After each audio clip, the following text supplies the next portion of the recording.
Part 5. The Council fleet arrived like a storm. Thousands of ships emerged from jump points across the defensive line, their combined presence lighting up sensors for light years in every direction. High Chancellor Mothrek had not just sent a military force, he had mobilized everything. Medical ships, supply vessels, engineering platforms, and every warship the Council could spare. It was the largest fleet ever assembled in galactic history. Admiral Doyen watched their arrival from his command center. He was the overall commander of the human defensive forces, the man who had spent 47 years preparing for this moment. He had expected maybe a few hundred Council ships. Instead, they had sent thousands. "They actually came," said an officer beside him, wonder in her voice. "They always had the capacity for courage," Doyen replied. "They just needed a reason to find it." On the bridge of the Council flagship, High Chancellor Mothrek stood in his ceremonial robes, though he had also donned military armor beneath them. Beside him was Councillor Vreth, who had insisted on coming despite his age. The insectoid's mandibles were still, a sign of determination in his species. "Open a channel to the human command," Mothrek ordered. Admiral Doyen's hologram appeared, and for a moment, the two leaders simply looked at each other. Then Mothrek bowed deeply in gesture of profound respect among his people. "Admiral Doyen, I am High Chancellor Mothrek. On behalf of the Galactic Council, I apologize for 47 years of blindness. We should have listened. We should have helped. We failed you, and yet you protected us anyway. We are here now to stand with you. Tell us where you need us." Doyen's stern expression softened slightly. "Chancellor, apologies can wait until after we survive. Right now, I need your fleet commanders to integrate with our defensive grid. The consuming dark is massing for its final assault. We estimate it will hit us within 6 hours. Every ship, every weapon, everything we have must be ready." The integration process was chaotic but surprisingly swift. Human coordinators, led by Fleet Master Sora, had spent years developing systems to manage massive fleets. They assigned Council ships to positions along the defensive line, mixing them with human vessels to maximize their effectiveness. The humans taught the Council forces their tactics, their communication protocols, their strategies for fighting an enemy that defied all conventional understanding. Commander Hyuk, now a veteran of 3 battles against the dark, found himself advising newly arrived Council commanders. "Do not try to understand it," he told them. "Do not try to predict it. Just follow the human battle plans. They know what they are doing." Dr. Nari had been assigned to one of the research vessels, where she worked alongside human scientists to analyze the consuming dark's patterns. What they had learned was terrifying. The dark was not mindless. It adapted to every defense, learned from every battle. It was patient, willing to lose small engagements if it meant finding a weakness in the larger defense. "It is like fighting the ocean," one scientist explained. "You can push back a wave, but the ocean itself never tires. It just keeps coming." At Research Outpost Gamma, Sunmi had emerged from her isolation to join the main defense effort. She stood in a newly activated command center, coordinating the enormous energy weapons built into the ring structure surrounding human space. These weapons, powered by the Dyson Sphere and similar constructs, could fire beams of pure energy across vast distances. They were humanity's ultimate defense, weapons that had taken decades to build and perfect. Ambassador Tae-min moved between command centers, no longer a diplomat without a purpose but a coordinator, bringing together forces that had been separated by fear and mistrust. He spoke with Council leaders, translated human military terminology, and reminded everyone why they were fighting. "This is not about human space or Council space," he told a group of frightened delegates who had come to witness the battle.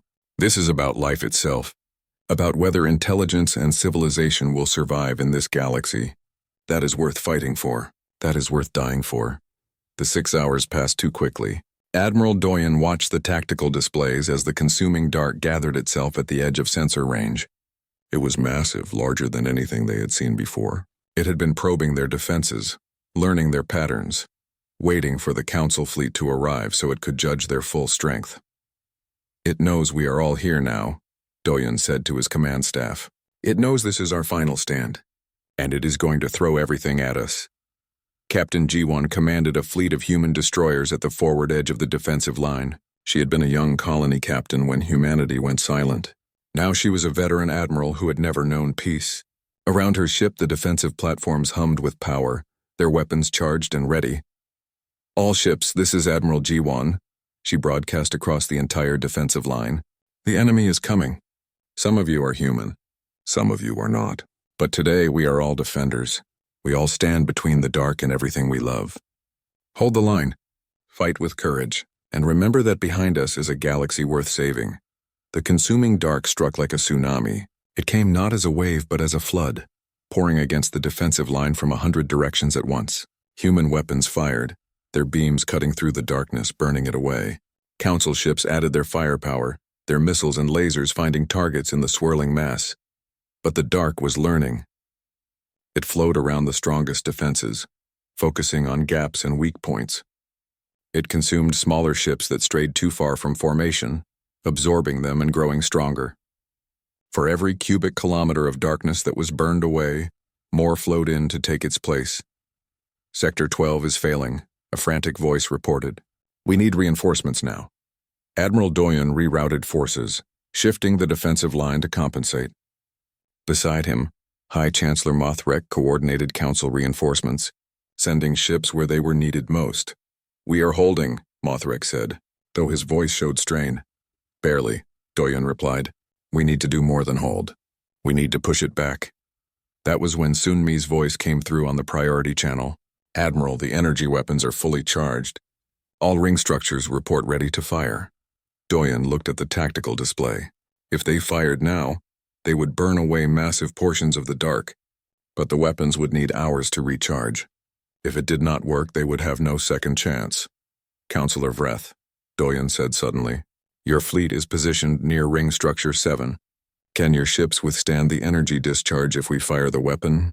Vreth clicked his mandibles. Admiral, my ships will hold position no matter what. Doyen made his decision. All forces pull back 1,000 kilometers. Energy weapons prepare to fire on my mark. The combined fleet retreated in perfect coordination, drawing the consuming dark forward, making it think it was winning. The darkness surged ahead, pressing its advantage. Fire, Doyen ordered. The ring structures, every Dyson sphere, every massive platform humanity had built in 47 years of silence, all fired at once. Beams of energy so bright they outshone stars lanced through space, converging on the mass of darkness that had pushed so deep into the defensive line. The dark burned, consumed by the very energy it sought to absorb, unable to process so much power at once. The battle turned. With the dark reeling from the massive energy discharge, the combined fleet pushed forward. Human and council ships fought side by side, their weapons finding purchase in the weakened darkness. Slowly, kilometer by kilometer, they drove it back. The battle lasted 14 hours. When it finally ended, the consuming dark retreated beyond the galaxy's edge, wounded but not destroyed. The defensive line had held, but the cost had been terrible. Thousands of ships were lost, both human and council. Millions had died defending a line most of the galaxy had never known existed. In the aftermath, Admiral Doyen and High Chancellor Mothrek stood together on the bridge of the flagship, watching the last traces of the dark disappear from their sensors. It will come back, Doyen said quietly. Then we will be ready, Mothrek replied. Together this time. 3 days later, Ambassador Tae Min returned to the council chamber for the first time in 47 years. He walked slowly to the central platform, where he had once stood alone trying to warn leaders who would not listen. But now he was not alone.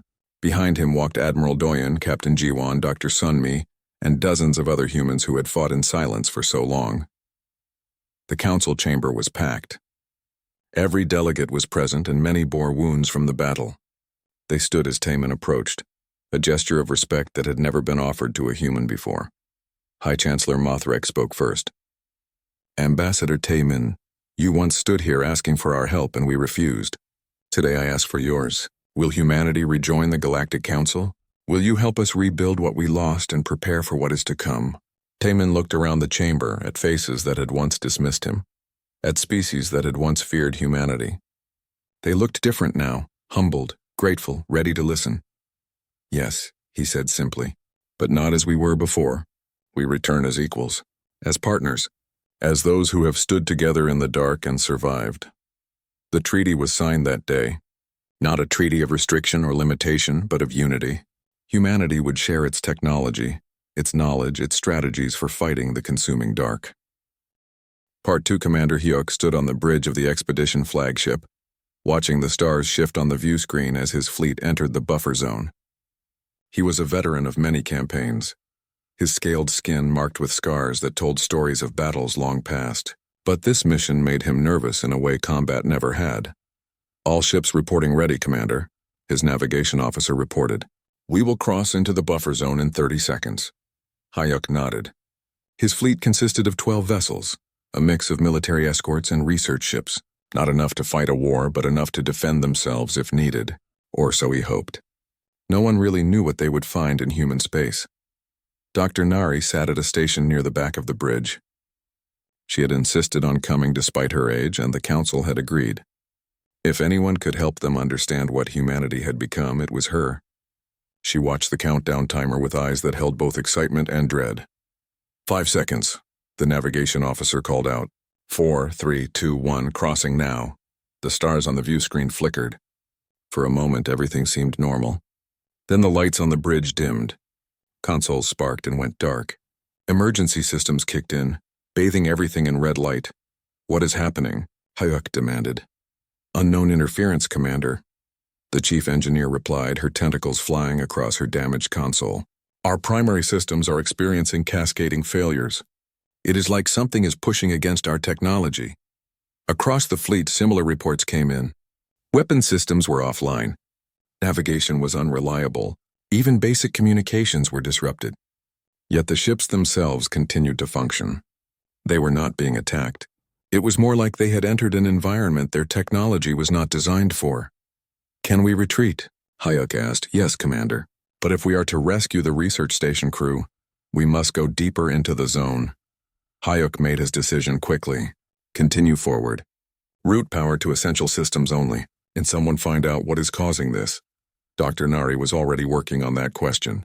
She pulled up old files on her personal tablet, documents she had written decades ago about human psychology and culture. One phrase kept appearing in her notes. "Humans adapt faster than any species we have encountered." "Commander," she said quietly, "I believe this interference is not natural. I think it is a defense system." "Defending against what?" "Against technology like ours. Technology that has not changed in centuries." Hyuk turned to face her. "Are you saying humans have evolved beyond our understanding?" "I am saying they had 47 years alone, and humans do not waste time." 3 hours later, they found Research Station 47. It was tumbling slowly, just as the images had shown. But as they approached, their sensors picked up a life sign. One person, barely alive, in an emergency pod attached to the station's hull. The rescue was quick. They brought the pod aboard and opened it carefully. Inside was a young woman in a torn research uniform. Her name tag read Yuna. She was unconscious, suffering from exposure and dehydration, but alive. The medical team worked on her for hours. When she finally woke, her eyes were wide with fear. "Did you see them?" she asked immediately. "Did you see the structures?" Hyuk and Dr. Nari were at her bedside. "What structures?" Hyuk asked gently. Yuna tried to sit up, but the medical restraints held her down. "We were studying gravitational anomalies near human space. Standard research.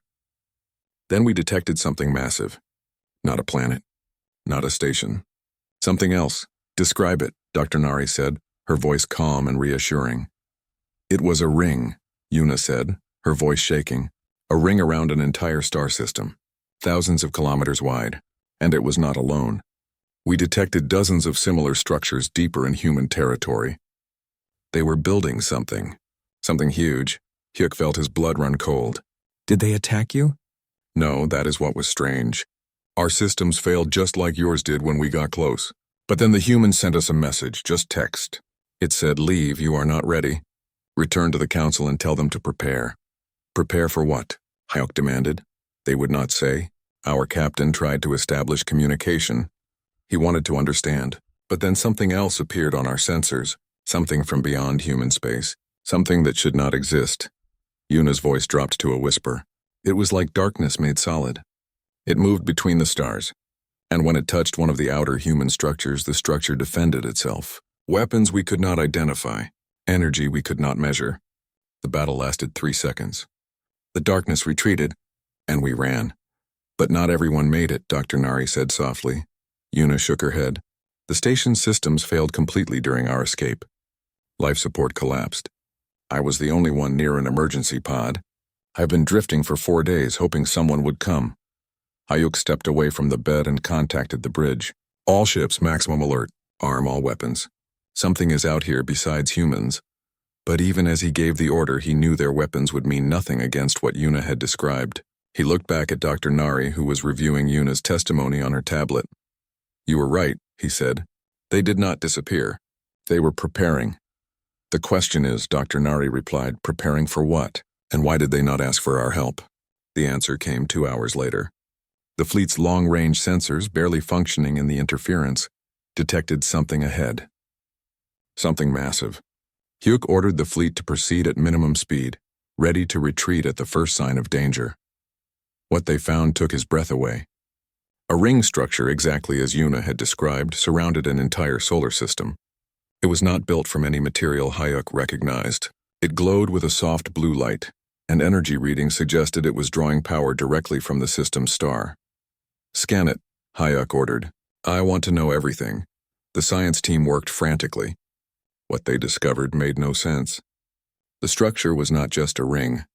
It was a habitat, a defensive platform, a power generator, a shipyard, all combined into one impossible construction. And it was not human-made in the traditional sense. Commander, the chief scientist reported, the construction techniques, they are partially organic. The structure is growing, repairing itself. It is alive in some sense. Dr. Nari stared at the view screen in wonder. They did not just build in isolation. They evolved. They took their technology and pushed it beyond what we thought possible. As if responding to her words, a new message appeared on every screen in the fleet. Plain text, just like the one Yuna's station had received. You have come far enough. What you seek to understand cannot be explained. It must be witnessed. If you wish to know why we left, why we built these structures, why we went silent, then follow the beacon. But know this. Once you see the truth, you cannot unsee it. You will have to choose whether to run back to the council or stand with us in the dark. Choose wisely. A navigation beacon activated, pointing deeper into human territory. Hugh looked around his bridge at his crew. He saw fear in their eyes, but he also saw determination. They had come this far. They could not turn back now. Set course for the beacon, he ordered, and send a message back to the council. Tell them we have found humanity, and tell them we have found something much worse. Part 4 Commander Hugh stood frozen, watching the battle unfold on Sunmi's screens. The images were coming from observation posts scattered across the galaxy's edge. Thousands of them, all showing the same terrible scene. The consuming dark was not a simple enemy. It moved with intelligence, flowing around human defenses like water finding cracks in a dam. Get me a direct line to the human command, Hayuk ordered. Now. Sunmi worked her console, and moments later a hologram appeared. The man who materialized was older, his uniform simple but marked with insignia that spoke of high rank. His name tag read Captain Siak. Council vessel, this is Captain Siak of the Humanity Defense Initiative. I am currently overseeing Sector 7 of the defensive line. I assume you have questions. Hyuk found his voice. Captain, we need to return to Council space immediately. We must convince them to send reinforcements. Siak's expression was grim but not unkind. Commander, I appreciate the thought. But there is no time. The dark moves faster than any ship you have. If you leave now, it will simply flow around our defenses and follow you straight to Council space. Your people would have no warning, no preparation. They would be consumed in days. Then what do you suggest? I suggest you send a message to your council. Tell them everything. Tell them to mobilize every military asset they have and send it here. And then I suggest you help us hold the line until they arrive. Dr. Nari stepped closer to the hologram. Captain Siak, why did you not tell us about this threat when you first discovered it? Siak's face softened slightly. Doctor, we tried. Ambassador Taman presented our evidence to the council. He begged them to listen. But your leaders were too concerned about human expansion to believe that a greater threat existed.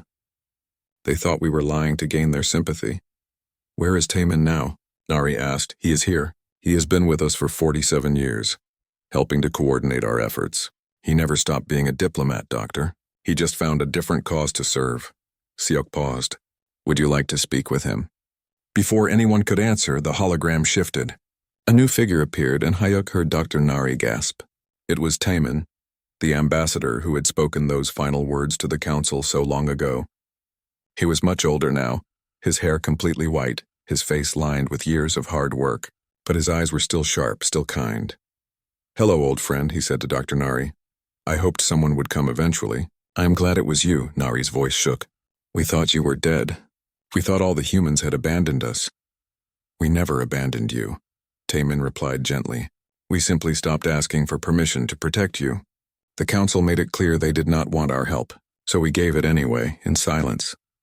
Hyuk felt shame burning in his chest. "Ambassador, I was part of the council that voted to isolate humanity. I believed the fears about your expansion. I am sorry. Do not apologize to me, Commander. Save your regrets for after the battle. Right now I need you to make a choice. Will you stand with us? Will you ask your fleet to join the defensive line? 12 ships will not change the outcome of this war, but they will give your council time to decide if they want to survive." Hyuk looked around at his crew, at Jinho, who stood ready with his weapon, at Dr. Nari, who was crying silently, at the young communications officer who looked terrified but determined. They were all looking at him, waiting for his decision. "We will stand with you," Hyuk said firmly. "Tell us where you need us." Taemin smiled. "Thank you, Commander. Captain Siak will coordinate your fleet's integration into our defensive line. And Commander, one more thing. Do not underestimate what is coming. The consuming dark is patient. It has destroyed 3 galaxies before ours. It knows how to break defenses. It knows how to break hope. You will see things that make you want to run. Do not, because behind you is everything worth protecting." The hologram flickered and returned to Captain Siak. "Council fleet, follow the navigation data I am sending you. We will integrate your ships into Sector 7. Be prepared for combat unlike anything you have experienced." In the council chamber, High Chancellor Mothrek received Hayuk's transmission with growing horror. The assembled delegates watched as footage of the consuming dark played on the central screens. Some refused to believe it. Others sat in stunned silence. Councillor Vreth stood, his mandibles clicking rapidly. "This cannot be real. This must be some human trick to regain our trust. Look at the evidence." Dr. Nari's voice came through the transmission. "Look at what they have built. Look at what they are fighting. They have been protecting us for 47 years while we sat here in ignorance. The least we can do is help them now." Mothrek raised his arms for silence. "The question is not whether we believe this threat is real. Commander Hyuk is risking his life at the defensive line. That is proof enough. The question is whether we have the courage to join him." "Our fleets are scattered across council space," another delegate argued. "It would take weeks to gather them." "Then we start now," Mothrek said. "Every ship, every weapon, every soldier. We send them all. Because if humanity falls, we fall with them," the vote was called. This time it was not about restricting anyone. It was about survival. It passed with only a handful of dissenting voices. Back at the defensive line, Hayuk's fleet took their positions. The human ships around them were unlike anything he had seen. They moved with precision, their formations perfect, their weapons firing in coordinated patterns. These were not the humans the Council had known. These were warriors who had trained for a single purpose their entire lives. "Incoming," Captain Siok's voice announced calmly. "Brace for contact." The consuming dark hit the defensive line like a wave crashing against rocks. It flowed over the human barriers, testing them, probing for weakness. Human weapons fired, beams of energy that burned so bright they hurt to look at. The darkness recoiled from the light, but it did not retreat. It simply found another path, another angle of attack. "All ships focus fire on coordinates I am transmitting," Siok ordered. "We need to push it back before it finds a gap." Hayuk's ships added their weapons to the barrage. Their lasers were weaker than the human weapons, their missiles slower, but they fought anyway, pouring everything they had into the dark. For 3 hours the battle raged. Hyuk lost 2 ships consumed by the darkness when they strayed too close, but the line held. "Barely. Commander," Jinho reported from his station. "The dark is retreating from our sector." "Do not celebrate yet," Siok warned. "It is learning. It will come back stronger." Taemin's hologram appeared again on Hayuk's bridge. Behind him, Hyuk could see a massive command center filled with humans working at countless stations. "Commander, you did well. Your crews fought bravely. But this was just the first wave. The real battle is still to come." "How long do we have?" Hyuk asked. "Hours, maybe a day." The dark is gathering itself for a major assault. When it comes, it will throw everything at us. That is when we will need the Council's reinforcements most. Yuk looked at the young officer. Send a message to Chancellor Mothrek. Tell him to hurry. Part 3. The deeper they traveled into human territory, the more impossible things became. Commander Hayek's fleet passed through system after system, each one transformed beyond recognition. Planets that had been barren rocks now glowed with artificial atmospheres. Moons had been hollowed out and turned into massive factories. Entire asteroid belts had been reorganized into geometric patterns that served purposes the Council's scientists could not even guess at. How did they do all this in 47 years? Hugh asked Dr. Nari as they studied the latest scan results. Dr. Nari shook her head slowly. They did not start 47 years ago. I think they started preparing long before the Council ever voted to isolate them. We just never noticed. Marine Jinho stood guard near the bridge entrance, his weapon held ready. He had been part of security forces for 10 years, and he had never seen his commander look so worried. Sir, the crew is asking questions. They want to know if we are in danger. Tell them the truth, Hyuk replied. I do not know. The beacon led them to a system that was not on any Council star chart. When they emerged from their jump, every alarm on every ship began blaring at once. The system before them should not exist. At its center was not a star, but something artificial. A sphere. Perfect and white, generating energy that read off the scale of their sensors. That is a Dyson sphere. Dr. Nari breathed in amazement. They built a shell around an entire star. Why? Hyuk asked. Power. Unimaginable amounts of power. Enough to fuel a civilization 1,000 times larger than the entire Galactic Council. As they approached, they detected structures on dozens of planets. Cities that stretched across whole continents. Shipyards in orbit that could produce vessels faster than the Council could count them. And everywhere, that same soft blue glow that seemed to be the signature of human technology now. Commander, we are receiving another transmission, the communications officer announced. On screen. This time it was not just text. A holographic image appeared, showing a woman in a white medical uniform. She looked tired, her eyes holding the weight of long years, but there was also relief in her expression. Council vessel. This is Research Outpost Gamma. My name is Sunmi. I have been waiting a very long time for someone to come. Hyuk stepped forward. Dr. Sunmi, this is Commander Hayek of the Galactic Council Expedition Fleet. Where are you? I am on the third planet of this system. I am the only one awake, she paused. I was placed in cryogenic suspension 40 years ago. My automated systems woke me when they detected your ships. Please, I have so much to tell you, but I cannot transmit it. You must come down. Hayek looked at Dr. Nari, who nodded. It could be a trap, Hyuk said. Or it could be the answer we need, Nari replied. They took a shuttle down to the planet's surface. Jinho led a security team, weapons ready but not aimed. What they found was a small research facility, mostly underground, powered by reactors that still hummed with life after 4 decades. Sunmi met them at the entrance. She was thin, her movements slow as her body adjusted to being awake again, but her mind was sharp. Welcome to the truth, she said. Please come inside. We have much to discuss and little time. The facility's main room was filled with screens and holographic displays. Sunmi activated them one by one, showing images that made Hyuk's scales stand on edge. Distant galaxies consumed by darkness, entire star systems going silent, their light swallowed by something that moved between the stars like a living thing. 53 years ago, Sunmi began, humanity detected anomalies in deep space. We sent probes to investigate. What we found was a threat beyond anything we had imagined. We called it the consuming dark. It is not a species. It is not a weapon. It is something else entirely. A force that moves through galaxies, absorbing everything in its path. Energy, matter, even light itself. She showed them recordings of human probes being destroyed. The darkness moved like liquid, flowing around stars and planets, breaking them down at the molecular level and absorbing everything they were.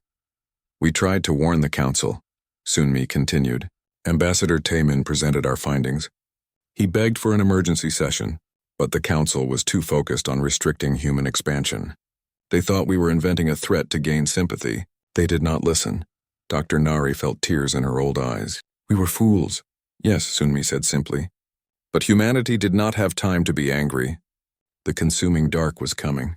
Our calculations showed it would reach the edge of our galaxy within 50 years. So we made a choice.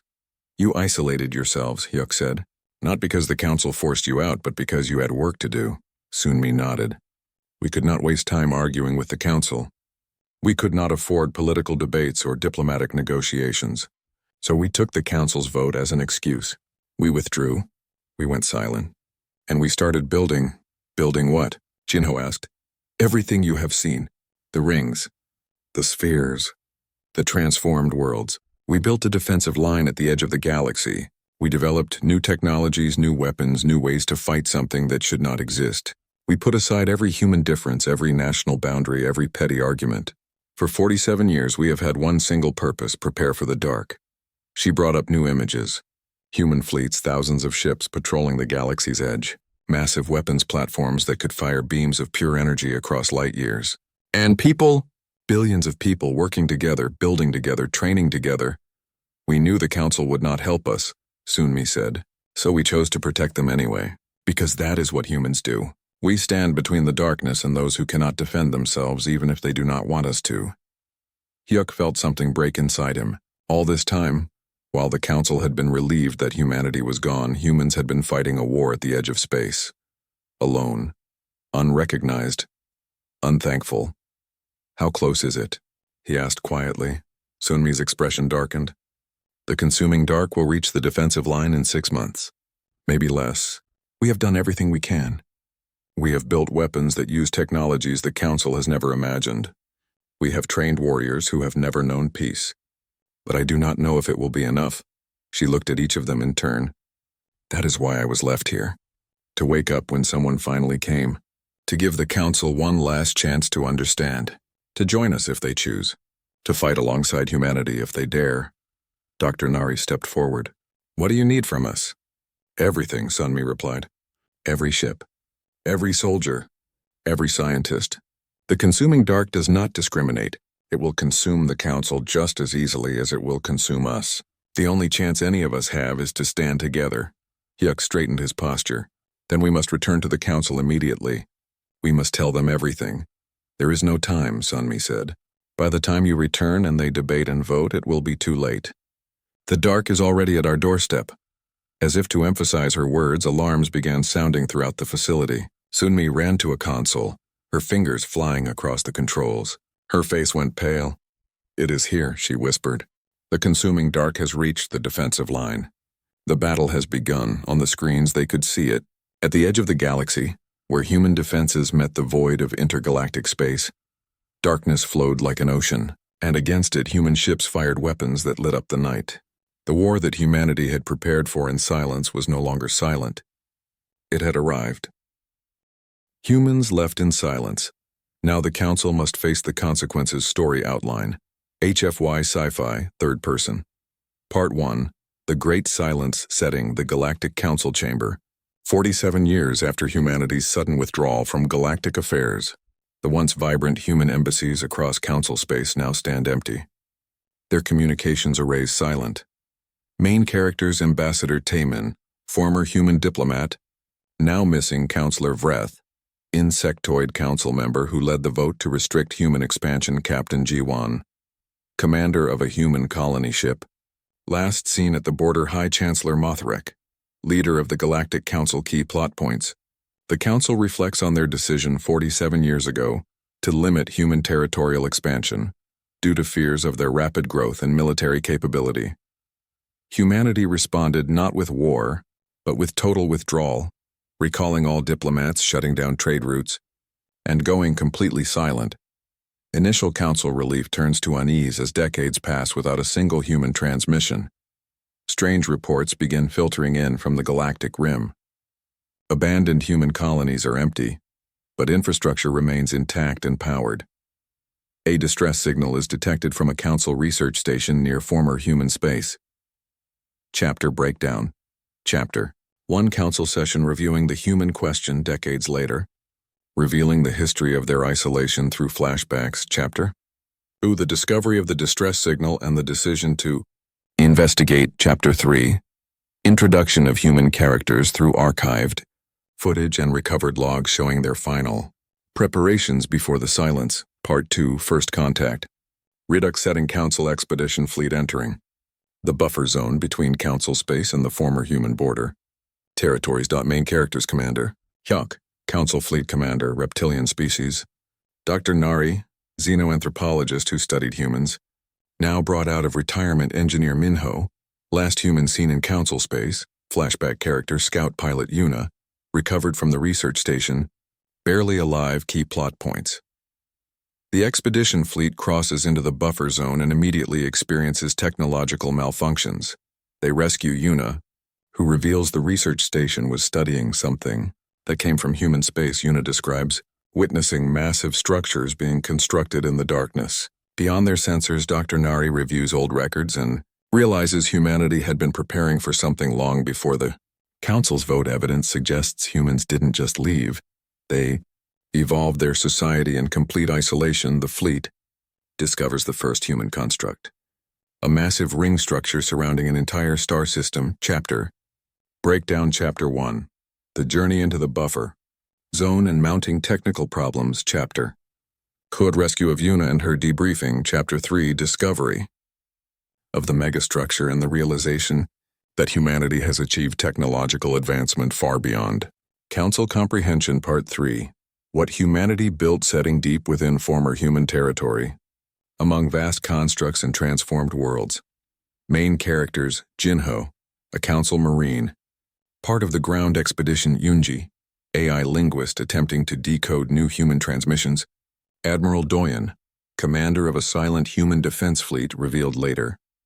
Researcher Sunmi, human scientist in cryosleep, awakened by the expedition. Key plot points. The expedition discovers entire planets reshaped through terraforming on an unimaginable scale. Automated defense systems track their ships but don't fire. They're being observed. They find evidence of humanity spreading to hundreds of systems in total. Isolation. Sunmi is awakened from a research outpost. She's been in cryosleep for 40 years. Through Sunmi, they learn humanity didn't abandon space. They simply abandoned the Council. Humanity has been preparing for something they discovered. A threat from beyond known space. The revelation that humanity tried to warn the Council before going silent, but were dismissed. Chapter Breakdown. Chapter 1, Exploration of transformed human worlds and the scale of their construction. Chapter 2, The Awakening of Sunmi and Her Revelations. Chapter 3, Discovery of Human Military, Preparations and the Hint of the Greater Threat. Part 4, The Approaching Storm, setting the edge of known space, where human warning beacons finally become clear. Main characters. Captain Seok, human military officer who makes first direct contact. Chancellor Mothrek, forced to confront his past decisions. Commander Hyuk, now understanding the magnitude of the situation. Young Ho, human civilian administrator who explains humanity's choice. Key plot points. The expedition finally receives a direct transmission from humanity. Captain Seok reveals humanity detected an extinction-level threat approaching the galaxy 50 years ago. When the Council isolated humanity instead of listening to their warnings, humans made a choice.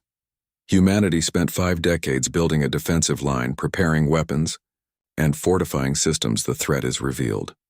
A consuming force that has wiped out 3 galaxies. Now entering theirs, humanity's silence was them bearing the burden of defense alone. The Council realizes they've been protected all along. Unaware of the war being fought at the borders, humanity offers a choice. Join them in the defense, or remain in ignorance until it's too late. Chapter Breakdown. Chapter 1, First, Contact with Captain Seok and the transmission of proof. Chapter 2, The Revelation of the threat and humanity's sacrifice. Chapter 3, The Council's crisis of conscience and the decision to act. Part 5, United Front, setting the front line of human defensive positions as the threat arrives in forced up. Main characters. Admiral Doyen, leading the combined human Council fleet. Jiwon, now an admiral herself, commanding the defense of the primary human bastion. Taemin, revealed to be alive, having spent decades helping prepare the defense. Commander Hyuk, integrating Council forces with human command. Council Fleet Master Sora, human fleet coordinator managing the Alliance. Key plot points. The Council commits its full military strength to join humanity's defensive line. Both sides must overcome decades of mistrust and learn to fight together. The enemy arrives. Vast, incomprehensible, and relentless humanity's preparations prove crucial. Their technology and tactics born from decades of planning the Xiaozaum, combined forces hold the line in a massive battle at the galaxy's edge. Sacrifices are made on both sides as the defense proves costly but successful. In the aftermath, Taemin returns to the council chamber, no longer as a dismissed diplomat but as a representative of the force that saved them all. The story ends with a new treaty. Humanity rejoins galactic society, but now as equals who earned respect through their silent vigil chapter. Breakdown Chapter 1. Preparation and integration of council forces with human defenses. Chapter 2. The battle at the edge of darkness, the enemy's full assault. Chapter 3. Victory, sacrifice and a new beginning for human council relations. The consequences of fear and dismissive authority. Sacrifice made in silence, without recognition, redemption through action. Rather than words, unity forged through shared struggle, the weight of leadership and difficult choices. Humanity's tendency to persevere despite being underestimated, teonipic, contemplative, with moments of tension and action, balanced by character introspection and political drama. The story builds from mystery to revelation to triumphant cooperation.